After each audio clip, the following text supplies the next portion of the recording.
8వ తరగతిలో social science చదువుకుంటున్నారు. ఇప్పుడు మనం ఈరోజు ఒక పని చేద్దాం. సిద్ధంగా ఉన్నారా? అందరూ అటెన్షన్ లో ఉన్నారా? వేరే ఎక్కడ ఆలోచనలు ఉన్నాయా? మళ్ళా నేను అడిగి చెప్పగలుగుతారా? నేను చెప్పింది యాజ్ ఇట్ ఈజ్ మీరు చెప్పాలి. సరేనా? సిద్ధమేనా? ఓకే. మొదటి టాపిక్,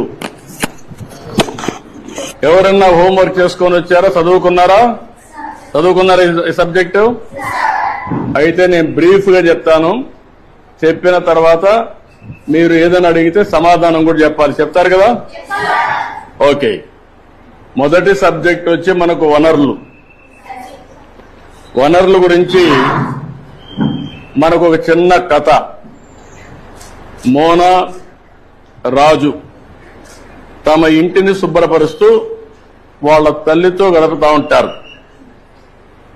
అప్పుడు ఈ బట్టలు, పాత్రలు, ఆహార ధాన్యాలు, దువ్వెన్లు, తేనె సీసా, పుస్తకాలు చూడండి.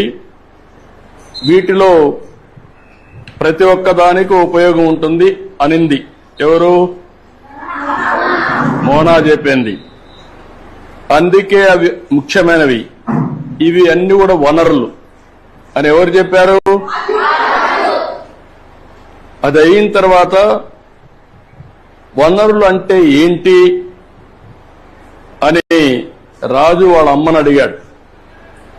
అడిగినప్పుడు వాళ్ళ అమ్మ చెప్పింది ఏం చెప్పిందంటే, మన అవసరాలు సంతృప్తి పరచడానికి ఉపయోగపడేది ఏదైనా సరే అది ఏమంటారు? వనరులు అంటారు.